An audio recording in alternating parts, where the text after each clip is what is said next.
que o tempo seco, ele chegou, mas com ele vem também as alergias nos olhos, que elas não escapam, né? Tem aquela coceira, sequidão, o que leva muita gente a um hábito muito ruim e que pode prejudicar os olhos, que é coçar. Pode trazer sérios prejuízos, como a ceratocone. Você já ouviu falar sobre isso? E é sobre esse assunto que nós vamos conversar agora com o diretor da Sociedade Goiana de Oftalmologia, Leiser Franco.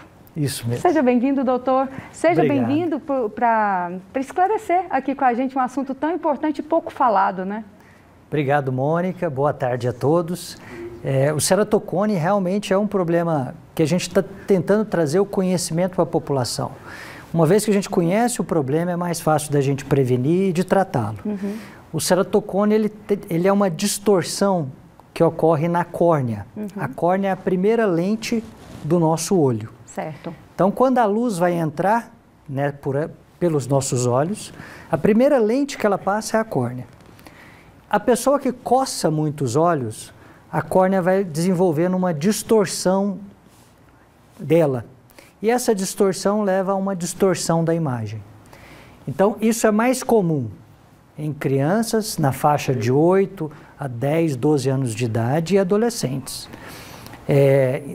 E aí está muito relacionado com o ato de coçar os olhos. Uhum. Como você bem disse, essa época do ano, período de coceira, muita poeira, vento, fumaça, é um período que as pessoas estão com irritações oculares e tem maior tendência de coçar os olhos. E coçando o olho, aquela pessoa que tem uma predisposição genética pode evoluir com a formação do ceratocone. Justamente, doutor, era isso que eu ia perguntar para o senhor agora, se realmente tem a ver só com o ato de você coçar o olho ou se tem também essa predisposição pela genética.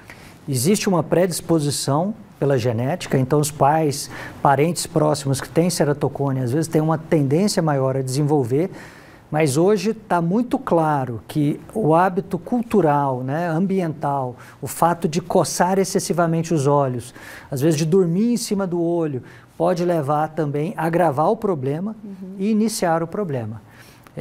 Como eu disse, é um problema, essa distorção, uma vez que ela ocorre, ela tende a progredir ao longo da vida e pode impactar a visão daquela criança, daquele adolescente para o resto da sua vida. Por isso é muito importante evitar de ficar coçando os olhos e também fazer a consulta rotineira com o médico oftalmologista para, caso venha desenvolver, descobrir precocemente e iniciar os tratamentos para estabilizar a doença. Eu já ouvi dizer também que esse assunto ele é tão sério que em alguns casos leva até a pessoa a ter que fazer transplante.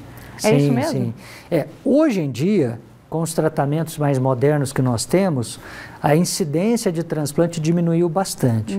Mas os casos muito graves em que essa distorção vai se aumentando, o ceratocone vai ficando extremamente grave, às vezes o único caminho é o transplante de córnea.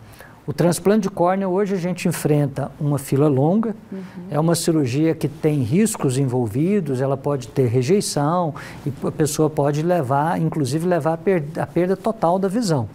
Então, é muito mais fácil prevenir e também tratar precocemente para não deixar chegar nessa fase do problema. Hoje em dia, o Conselho Brasileiro de Oftalmologia, a Sociedade Goiana e outras entidades estamos promovendo aí o que a gente chama de Junho Violeta, que é um mês relacionado à conscientização desse problema. Então a gente agradece o espaço, a oportunidade de estar vindo aqui avisar a população, conscientizar a população desse problema e ter essa prevenção, que é muito mais fácil do que depois tentar um tratamento aí para resolver. Com certeza, doutor. O senhor estava citando na nossa conversa aqui, citou duas coisas. A forma de dormir, não dormir em cima dos olhos, né? E o coçar. Quais outras medidas para se evitar o desenvolver, né, dessa doença? Sim, o coçar é muito importante. Então, a pessoa que tem um hábito de coçar, geralmente ela não coça um pouquinho e para. Ela esfrega os olhos com intensidade várias vezes ao dia. Então, se você tiver muita vontade de coçar os olhos, é preferível você puxar o olho e bem de leve coçar a pálpebra para passar aquela vontade, não espremer o olho. Evitar dormir em cima dos olhos. Então, tem pessoas que às vezes têm a posição preferida dela é dormir com o braço e o olho em cima. Não é a posição adequada. Como assim? Dorme assim? Geralmente a pessoa põe o braço e dorme com o olho em cima do braço. Ok. Então, evitar essa posição. Certo.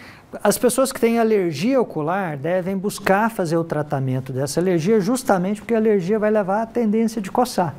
Então, existem os colírios lubrificantes, colírios antialérgicos que podem ser usados e que, tratado adequadamente, vai diminuir bastante essa vontade, esse prurido e essa vontade de coçar os olhos. Ok, doutor, muito obrigado pelos esclarecimentos. A honra é toda nossa de recebê-lo aqui falando sobre esse assunto tão importante. E no desenvolvimento dessa campanha, é claro, o estúdio está aberto para o senhor, a nossa produção também, para poder sempre sugerir esse assunto que é tão importante e relevante para toda a sociedade. Recebendo aqui o diretor da Sociedade Goiana de Oftalmologia, Laser Franco. Obrigado, doutor. Obrigado, Mônica. Obrigado a todos. E só lembrar desse Junho Violeta, um mês de conscientização sobre o ceratocone. Quem sofre com esse problema sabe o quanto ele pode impactar a sua vida. Então, vamos prevenir, vamos fazer os exames de rotina para quem tem o problema descobrir precocemente e iniciar o tratamento.